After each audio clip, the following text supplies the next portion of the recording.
my fellow Trollops. I'm here to do my chapters 26, the first speech to chapter 49, The Duelist Meet of Phineas Finn by Phineas Finn, who I will just call Finn from now on, I promise, in Anthony Trollope's 1867, 1869 book.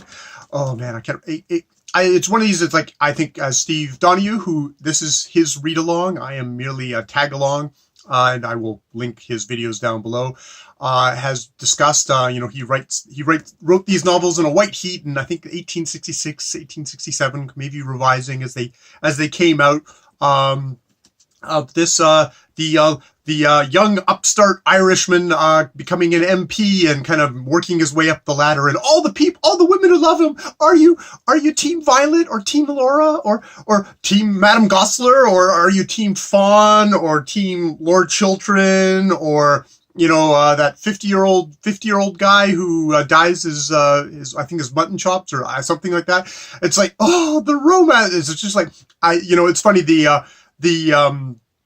they give Twilight the hard time, or Hunger Games a hard time for having all these, like, oh, the lovers, and it's like, Mr. Trollope was doing this a lot earlier. This is not a old literary convention, and maybe that's what makes it so easy to look down upon. Now, the Hunger Games actually has a lot more going for it, I will argue, and actually, like this book, I would say that the romance is the least of it, as a Parliament fan, as what I am.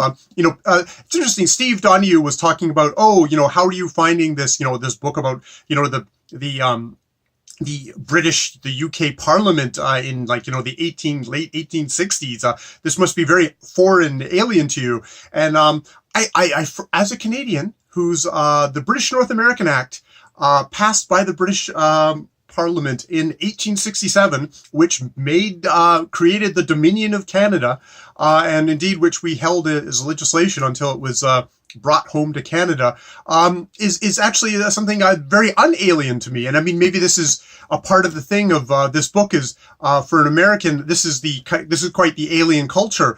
Whereas I think there's maybe a large part of the world that, instead of following the American and the French model of revolution and that kind of a democracy that way, much more followed the British kind of slow, plodding, messy, a jumble of a progress, which, at least in the British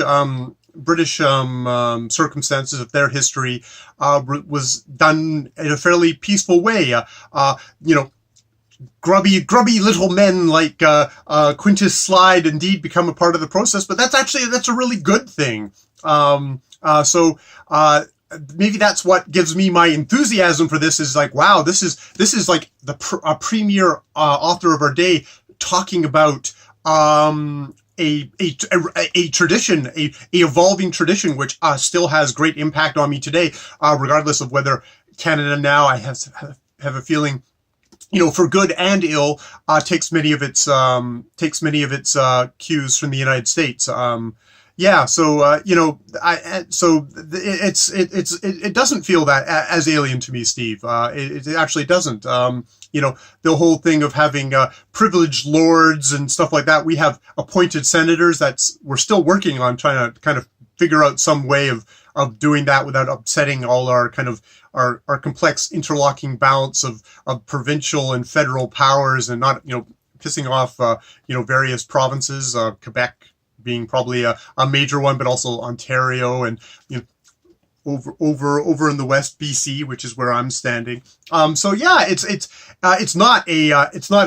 definitely not an alien concept to me. So yes, we go from the first, in this wing, we're going from the Phineas's first speech, which, as Steve ably covered, was a floundering, blabbering mess. A floundering, blabbering mess of losing your point. I have no idea how that feels. Poor Finn. That's the thing. I criticize Finn. It's like, oh, he's such a nice fellow, and I just want to punch him for its kind of privilege. It's like, oh yeah, there's some ways I'm probably punching myself in a way. Not that I'm a amazing looking 6'2" young gentleman. I'm an old 6'2", kind of funky looking gentleman. So, but yeah, so I may be harder on Finn that way and find that Finn. Oh, we'll get to Finn, but reacting to Steve about like is Robert Robert, oh, I think it's Robert Kennedy. Now I'm trying to get my Lady Laura Kennedy and Lord Kennedy. It's like, is Lord Kennedy, is he the tyrant? It's funny, I actually, up till now, I still don't see Lord Kennedy as a tyrant. I do see that women are horribly circumscribed in this world, and there's a good thing to be just a thing of like, I think he's acting like a gentleman would act at this time. And which is probably, as someone who's like, he's of his own mind, he thinks women have their place. Luckily, we're going to further into the 19th century at the end there. We start getting the suffragettes, and we're going to get like women who are not going to have to use young gentlemen like Phineas Finn to maybe, to sublimate themselves. At least the start of that. I mean, obviously, this goes on. I find it fascinatingly look at Hillary and Bill Clinton and think, is that still was a woman who was working sublimating her politics by using this tool to think. I'm not going to go there. I'm not going to equate Bill Clinton with Phineas Finn. I wouldn't do that. But yeah, so I love Quintus Slide. I alluded to him last week because I read ahead, and Quintus Slide is this oily kind of newspaper guy who like writes all the kind of the controversy stuff. He's obviously a user. He's somebody who's like, he likes to be a rabble rouser. He's like, whatever the side is, he'll fight it. He'll fight in it, and he'll get in it. And it's like, this is the kind of guy, a quarrelsome asshole that is going to be part of the workings of democracy. And as much as you can despise him, individually, he's actually useful. And it's funny in this book, I think, we talk about, because, Phineas, of course, makes an enemy of him. And then we get the lovely, newspaper articles, speeches. Like, I mean, he ends up standing against, Phineas, and of course, because the system is rotten and rigged, and Phineas is a hypocrite or a cog who's decided to just do what his government has told him to do, because he's a member of the government. And he has to put aside all his personal feelings, his personal principles, and just follow the government line, which is very much the parliamentary tradition, which still rolls today. So that felt very fresh, very very much of like, that's politics now. This is how politics were, and they continue to be, and it's for good and for ill. It's for good and for ill. I have to come back to that. But Quintus Slide. It's like, slithery. He's a snake in the grass. But it's like, no, he's an important part of this society. And I really enjoy him, and I think he's supposed. I guess yes, he's probably supposed to be a villain. He's giving poor old Finn a hard time, pointing out that he's a hypocrite, that he's when he gets put up for yet another rotten borough, that he's a lackey of the government. He'll do whatever the government tells him to do, and it's all true, which is why it hurts so much and is so delightful. It's one of these things of there's a thing in this book where it's like, I actually like Lord Chiltern now, because Lord Chiltern shot Finn.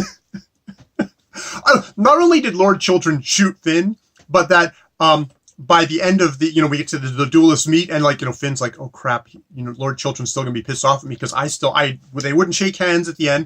It's like, it sounds like Phineas Finn did his usual thing of like, there was a duel, bang, he got shot in the shoulder. It's like, I could shoot with my other arm. It's like, no, we're not gonna do that. It's like, Finn just stood there and took his lumps. And it's like, Lord Chiltern, like when he meets him at the end, it's just like, jolly good fellow. You took your thing. All right, I got it out of my system. I'm fine. Oh, bother. Now let's go for the lady. Who can win? And jolly good. It's like, God damn it, Trollope. I now actually kind of like, Lord Chiltern is a brute, but he's a brute that's like a kind of a good-hearted brute. I still think you'd be an idiot to marry him. Violet. I guess I am. See, I get sucked into the romance. It's powerful. It's funny. I think it's stupid. I think Phineas is a block a blockhead. I think he's a lump, a stone, a piece of masonry, something. He's a hair, as Steve said, he's a hairdo. There's something about the love triangle and the stuff like that it's such an effective narrative technique that he knows his business. You're gonna write a big book like this, have a romance in there, and then fill it with all the lovely politics. Okay. What team I am? I'm team Mr. Monk. I am team Mr. Monk, and specifically Mr. Monk's letter. Mr. Monk's letter, talking about the reform, and that basically reform, because he was saying, like, in the letter he talks about, like, well, people want to bring in the best men. Say, we should bring in just the best men of the country, and it's like, no. That would be an abomination. What we need to do is, like, have an actual representation of the country.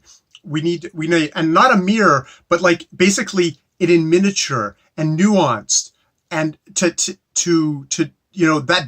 that is a true measure of reform. And it's interesting because he does have a thing of saying, like, that he talks about, like, they've done this in America, but they've done it very coarsely. It's like, it's just the worst side. It's the worst side. And, there's a sort of a thing of, like, American politics American democratic politics. I'm sure people looking at it, at the American experiment of this kind of rather backward place, because America didn't start out a superpower. It was this messy colony which is like is a backwater. It's like the real influence of democracy, of democratic stuff, of, like, maybe this is a system we should take seriously, was the reformed British system. It was the empire. It became the superpower, part of which was, I think, on the basis of having a parliamentary system, and on, exploiting and enslaving other hunks of the world, which is, that's the nice little contrast. I'm, something like, I live in Canada, where, I'm celebrating that in this very same year, Canada was created. And, all those other people that happened to be there before got screwed around, and we're having a very good discussion at the moment about John A. Macdonald, who was very much about the whole assimilation of the native populations, which in its worst forms, most bald-faced form, was something like, we're going to take the children away and kill the Indian and the child, with all the violence and horror that entailed. It's that wonderful, but Mr. Monk's thing of, like, a representative, it's like, I think that's the thing, is like, wow, that was great. And, like, and Finn, to his credit, he's, like, caught up by this, and he's like, and he makes the mistake of reading it out to the Lows. And it was interesting what the Lows' reaction was to it, because the Lows' reaction to it was just like, this is balderdash. This is like claptrap. And that basically, that, it's like, that the Lows, Mr. Lowe and Miss Lowe, it's like, this is radicalism. It's like, we want things quiet and orderly. And when I first read that, I was like, oh yeah, you want this quiet and orderly, like people who wanted fascist rule wanted, the trains to run on time. But that's me, my little fiery little socialist kind of fire breather there. No, there's actually there's a valuable conservatism, which is that kind of the joy, that maybe the success of the British balance versus something like a French Revolution, where there was a revolution and which went from the rights of the people and then back into, like, just the horrible violence and the mass executions, and then ended up with, like, the tyranny of Napoleon. Whereas the British was like, no, we're going to do things slowly. We're going to do things messily. We're going to fight back and forth. Everything's going to just inch along, and we're going to be like, oh God, this is never ever going to get anywhere, and everyone's going to be so freaking bored just past something. And actually, that's how you want to do things, to get things quiet and orderly. Because Mr. Lowe's other thing was there, because, like, it's like, well, quiet and orderly, that sounds like you want a paternal state. You just basically want the lords and the king or the queen to basically tell you what to do. It's like, no. I want this to be subject to law, Mr. Lowe says. I want this to be, it's quiet and orderly with the law, with everybody being subject to the law, with things being run that way fairly. So from the first thing of, you're a fascist, to like, oh no, this is the wonderful thing of, you don't want the radicals, even though I'm a team monk and like, wow, that was a great speech. You don't want the Mr. Monks of the world to just, I don't think Mr. Monk even did want someone who's a reformer. He is not a revolutionary. Is pushing as hard as he can for this, because he probably knows he's got the opposing force of the conservative side, small c conservative side of the general population, to kind of tamp things down, and to, instead of going like this and crashing down to Napoleon, we're going to do it in a slow fashion. And I think, Americans can look at their own history of definitely the pushes and pulls there, even if it was coarse, as Mr. Monk would put it. I don't think the Americans would mind coarse, though, that is something that is spoken of in Canadian history, of how we put ourselves together, was influenced by you guys, by the American Civil War. So yes. Okay. I'm really, I guess I've gone off, but I mean, this engages me. The other thing, I guess, that engaged me has got to be, Madame Grossler, who, Finn gets, sat beside at a party. And my first thing is like, oh, Finn hasn't twigged to the fact that he's an outsider. He's basically on the fringes, and they put him, how you get seated in these things is like basically how you're viewed. You're a freak, and we're putting you over with the other freak, or, outsider in this society. But like, wow, Mr. Trollope really, he devotes this amazing description of Madame Grossler. You're like, this is the bum we're presenting. If this was a movie, we would get the dramatic reveal, and there would be just like, wow, this is Madame Grossler. Pay attention, because she gets like a page and a half at least, and of this description of, like, her hair is hanging down to, to hide maybe a certain thinness in the sides of her face, but she, comely appearance and all this stuff. And I think my favorite thing has got to be her dress, actually, though, because it's like, my pen may not dare to describe the traceries of, her garment, always black. It's always black, but my pen may not dare to describe the traceries of yellow and ruby silk, which went in and out and through the black lace, across her bosom and around her neck and over her shoulders and along her arms and down to the very ground at her feet, robbing the black stuff of all its somber solemnity and producing a brightness in which there was nothing gaudy. So, it's like, ooh, this is like, she's like in black, but she's like, got all this color in my pen, which is like tracing her body. It's like, it's very, this hot Trollope. Wow. I'm new to Trollope, and the other novels I read were, I didn't get, I probably wasn't paying attention enough, because it's a pretty hot Trollope here. But yes, and she's this very odd, mysterious woman. Is she? She's Madame Max Grossler, so she's married. But in the course of this book, it's like, Miss Robinson, are you trying to seduce me? I get that kind of vibe of, she's trying to seduce Finn, and yeah, I mean, I'll just say, like, she has, at the very end, I'm pretty sure, she's like, her offer to come to her and learn from her how faithful a woman could be. It's like, I'm a rich woman, and you can come to me and learn how faithful a woman could be. It's like, wow. It's like, Finn, why do you get all these women? I mean, you get, Lady Laura. I mean, I think why is you get stuff like Lady Laura Kennedy, who, yeah, is not having a good time with Lord Kennedy, with Robert, who I don't think is a bad guy, but I think there's a system set up, and he's a follower of this system. This is women's place. You're not allowed in politics and all that. And in contrast to that, what makes Finn, again, such a good cog in this system. It's not really, it's like, yeah, he's a good looking guy. He's nice. But he's also malleable. I think a lot of these women are drawn to him because he's useful. He's useful as a tool by his political masters, as a lackey. But he's also useful to these women. The women can see, oh, if I have this guy, if he's my pet, as I think Steve said, he's my political pet, and indeed he gets petted and caressed by the ladies.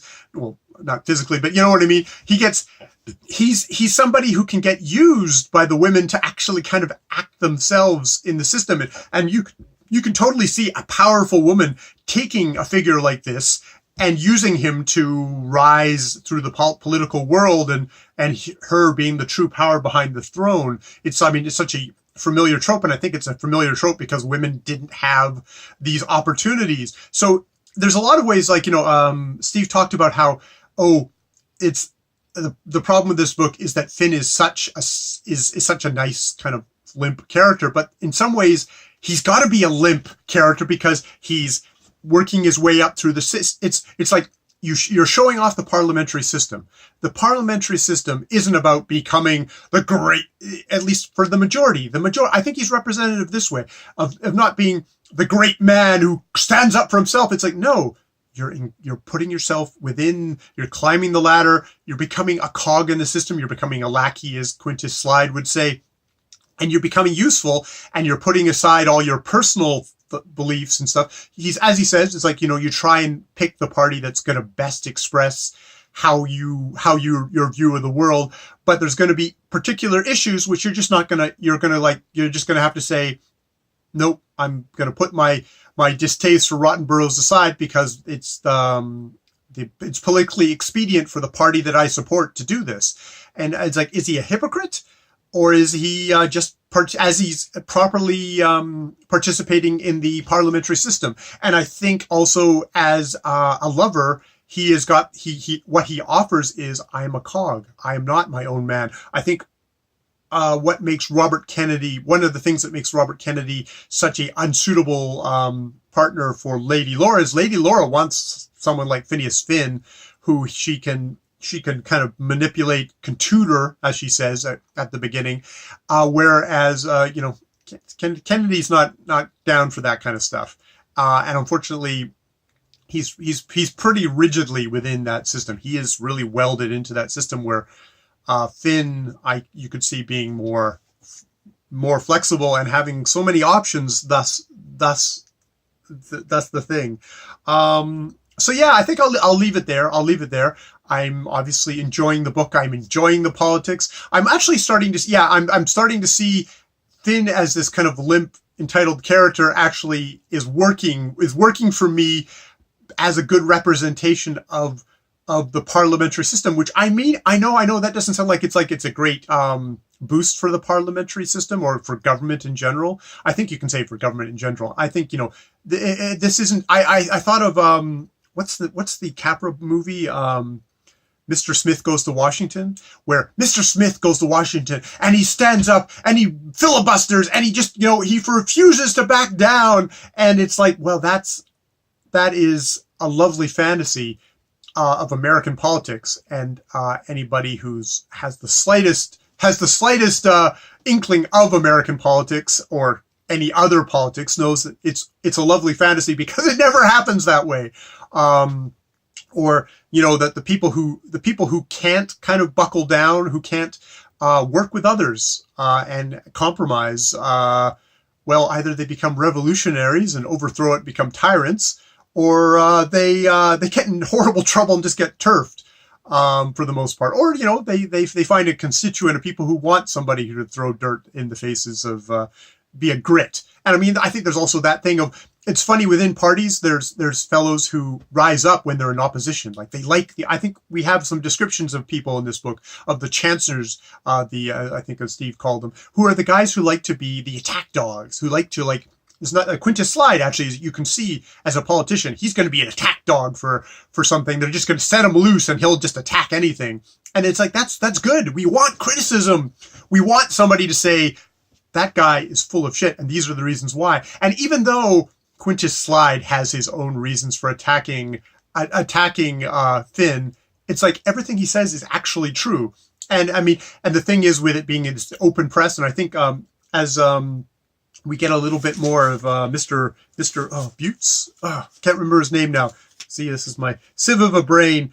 There's so much in there of the landlord and him quickly talking to Finn. It's like, oh yeah, I saw that article by Slide and the thing, and it's like he really bunked you there because you are running in a rotten borough after you said you were completely against rotten boroughs. And she says, yeah, and it's like, and it's like, well, it's good because we should have a free press. And it's like, yes, we should.